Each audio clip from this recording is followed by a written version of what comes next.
কানাডার সাহিত্য খুব ছোটোবেলায় আমরা স্টিফেন লিককের পড়েছিলাম, তাই না? কি একটা পিস পড়েছিলাম, মনে আছে? সকলেরই মনে আছে না? ওল্ড প্রভাবস লাইক নিউ, সকলেরই মনে আছে। এছাড়া আপনাদের মধ্যে অনেকেই পড়েছেন, আপনারা যারা পড়াশুনো নিয়ে থাকেন, ইংরেজি সাহিত্য পড়েছেন বা ফরাসি সাহিত্য পড়েছেন, কানাডার সাহিত্য সম্পর্কে আপনারা হয়তো অনেকে জানেন, কিন্তু আমি নিশ্চিত আপনি ততটা জানেন না যতটা আপনারা ইংরেজি মানে ইংরেজদের লেখা, আমেরিকানদের লেখা, ফরাসিদের লেখা, রুশদের লেখা, স্প্যানিয়ারদের লেখা। আপনারা লুসুনের গল্প পড়েছেন, আপনার হচ্ছে গদ্য কীভাবে চলে আপনারা জানেন, ল্যাটিন আমেরিকা, মার্কোয়েস পড়েছেন।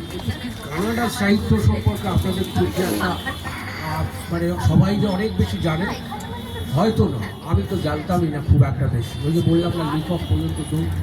যাই হোক, এর মধ্যে বোধহয় কানাডায় প্রথম যদি নোবেল পুরস্কার পেয়েছিল যে মানরো, এটা বোধহয় 23 সালে, 23 না 13 সালে, খুব সম্ভব।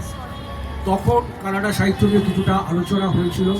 আর আমরা রেমিয়েন্টাল মিস্ট্রির কথা আমরা জানি, তার কিছু কিছু সাক্ষাৎকার আমি 8 বা 9 দশকের মাঝামাঝি সময় আমরা কোনো কাগজে আমি পড়েছি, আমার মনে করতে পারছি না। এইরকম রবীন্দ্রনাথ মহারাজ বিক্ষিপ্তভাবে কিছু কিছু শুনেছি।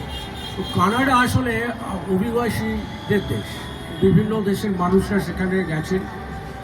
প্রথমে তো ফরাসিরা ছিলেন, তাদেরকে সরিয়ে তারপরে ইংরেজরা এলেন, তারপরে নানা দেশ থেকে, এখন তো প্রচুর শিখ রয়েছে, বা আমাদের ভারতবর্ষের বিভিন্ন অংশের মানুষ, দক্ষিণ ভারতীয়, বাংলাদেশ।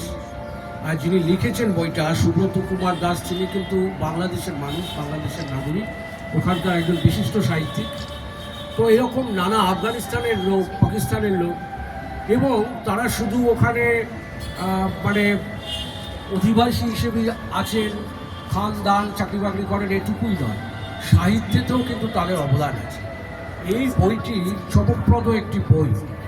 এই বইতে কানাডার, এমনকি যাদের অ্যাবরিজিনাল বলা হয়, সেই সমস্ত মানুষদের লেখালেখিও, এবং সেগুলো ইংরেজি এবং ফরাসিতেও অনুবাদ হয়, নিয়মিত হয়েছে, এবং মানুষ খুব ভীষণভাবে আগ্রহী।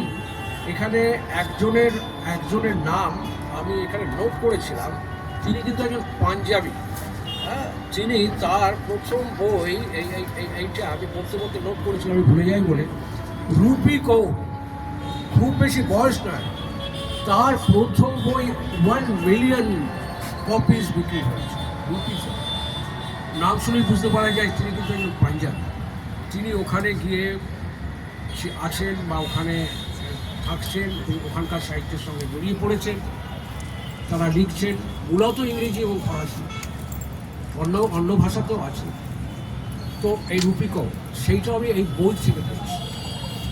অসংখ্য লেখা, অসংখ্য টুকরো টুকরো করে রচনা, বিভিন্ন বই নিয়ে, বিভিন্ন ভাষার বই নিয়ে, মানে মূলত ফরাসি এবং ইংরেজি ভাষা। তার একটা সম্পূর্ণ চেহারার একটা, বলা যেতে পারে সম্পূর্ণ চেহারার একটা ক্ষুদ্র রূপ এই বইটার মধ্যে যতটা করা যায় তা করা হয়েছে।